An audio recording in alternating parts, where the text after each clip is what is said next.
Hello and welcome to Gaston Spotlight. I'm Jay Bergen, your host for today. Joining me is Mr. Gene Banks, Special Assistant to the President of Gaston College. How are you today, Mr. Banks? I'm doing quite well, and thank you for having me. Thank you for being on the show. I hear you're working on a big event on the 7th. What can you tell us about it?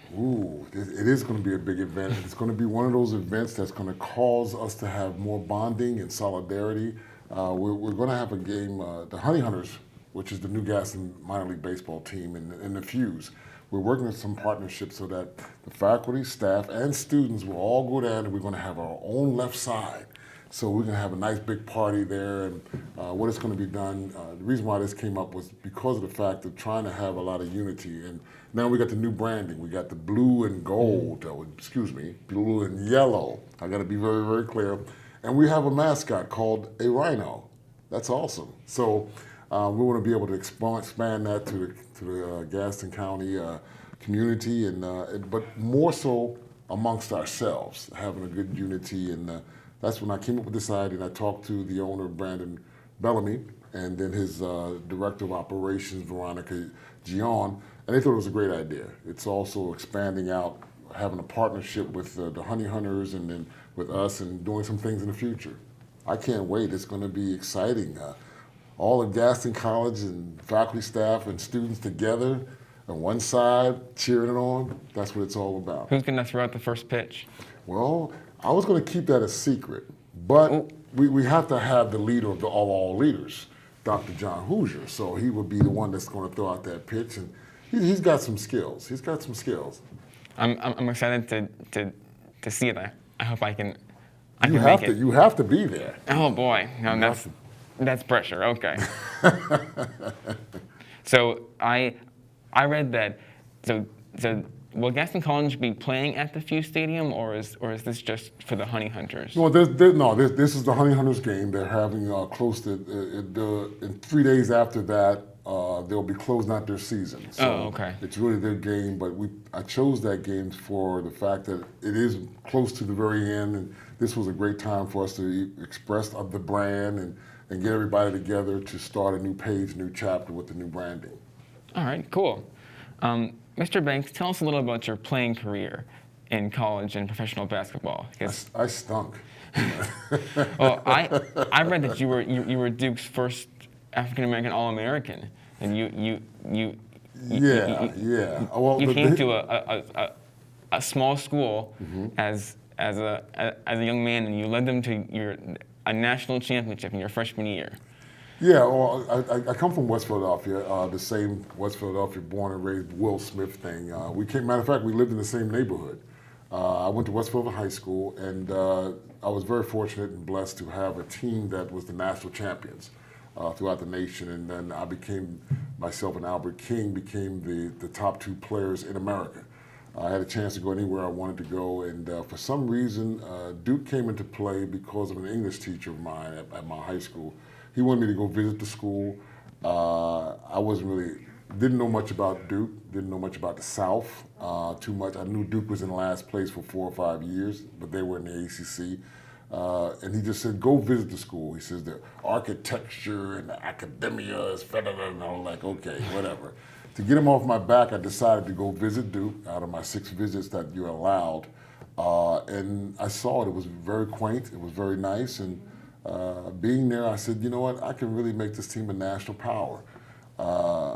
That wasn't vain. It was just what I was thinking. And come to think of it, make a long story short, a dream came up, and I had to make a decision. And it's a long, long story, but to make a long story short, that dream and vision that God gave me happened when I came my first year. And then you played 4 years at Duke, and then you went on to professional basketball, right? Yeah, I played at Duke, and strangely enough, I broke my wrist my last game at Duke, and I was supposed to go be the 3rd pick in the NBA draft in '81. I fell down to 28, and I got picked by the San Antonio Spurs, and that was a great experience going to. They had the guy called George the Iceman Gervin, who was leading the league in scoring. And I played there, had some great years there for 4 years. Then I got traded to Chicago to play with one of the greatest of all time, Michael Air Jordan. And I had some great games and great times there. And Then I had a ruptured Achilles that ended my career from NBA, and I went overseas and played in countries like Israel, Italy. I lived in France for 2 or 3 years, Buenos Aires and Peru. So I've had a distinguished, interesting career. I read that you were one of Israel's best players. That and one of the coaches called you one of the best players. Yeah, best foreign players. Yeah. It was a great time to be able to. My mom was teaching Bible study and Sunday school, and to be able to go to places that she was teaching us. Capernaum and the Dead Sea and all that stuff. It was amazing to be over there and be a part of that. And I had a great, lustrous career over there, almost the same as Duke. I went to a team that wasn't supposed to win, and we were supposed to finish in last place, and we went to the championship. So I was very blessed to have some adversities you have turn into adversities. Yeah, I told this before, but my father attended Duke for his master's program. Your dad? Wow. He was there for Duke's forestry program, and he told me that he remembers being in the stands watching you play. And I grew up watching Duke basketball, and there's me. Oh my goodness! Look at you. There's little me at 17 and weeks. He's got on a Duke baby suit. Yeah. Oh my God, that's amazing. So Duke was part of my life for years and years. I would come and hug you, but because of COVID, I can't do that. How about a handshake? There we go. This guy, oh my God, this is amazing. Look at that. Yep. And you were so cute too. Look at that. Well, your dad was a Dookie, and I know the forestry program. I think Kenny Denard was going to take that program. One of my teammates at Duke. So that was really. Your dad was a Dookie, all right. Yeah, and he raised me to watch Duke for years and years, and I still keep. I don't watch it as much as I used to, but I still keep up with it. I still follow it, and I still watch it, and I still. I'm gonna be like a wrestler. Now, you parents out there, see what happens when you raise your kids to be Duke students and Duke, the whole raise your kids. I want to be like Randy Orton and the wrestlers going on. Go to Duke, go to no. But now I can say go to Gaston College. So Gaston College's last athletic season was in 1972. What's been the biggest challenge restarting athletics after 50 years of not having any sports programs? Getting people to believe that you're going to do this. This is a dream that vision came out of Dr. John Hoosier. I met him at a luncheon when I was here in Gastonia, and he was talking with passion about having athletics being a part of Gastonia College, bringing it back, and I felt that passion. And I wasn't really going to consider doing it, but the more he talked about it, then he started talking about getting students. He was talking about students. And I have a foundation that gets involved with young people and youth, and that spurred my interest. And the more he did that, I like the guy. I mean, he showed me something, and that got me interested. And one of the things I believe in is camaraderie, giving youth or young people a chance to resources. And people don't realize junior colleges like Gaston College are great starting stones to go to the next level. There are millionaires, there are politicians, there are senators that have gone from junior college on to be great. So it's an amazing place, and I'm glad to be a part of this world, and hopefully I can be advantageous to it. You said that you have a foundation. What's your foundation? Yeah, the Gene Banks Foundation helps with a lot of inner city youth around, from Greensboro to Philadelphia.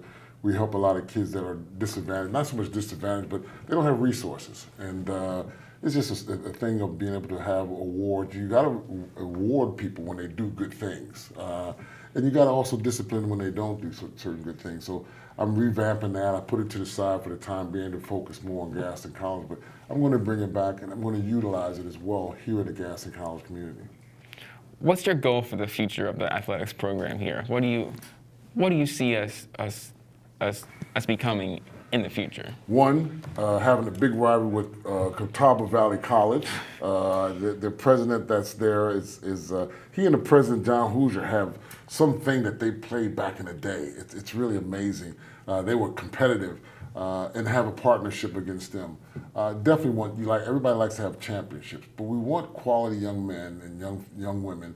I'm a diversified guy, There's no doubt about it. We want that piece so that they can go on and have greatness and be seen that they're greatness and add that on and carry that on for Gaston College. Thank you for joining us today, Mr. Banks. I'm excited to see what our student athletes can achieve under your direction and leadership in the future. This is Jay Bergen, signing off from Gaston Spotlight. Catch us next time for an interview with another distinguished guest.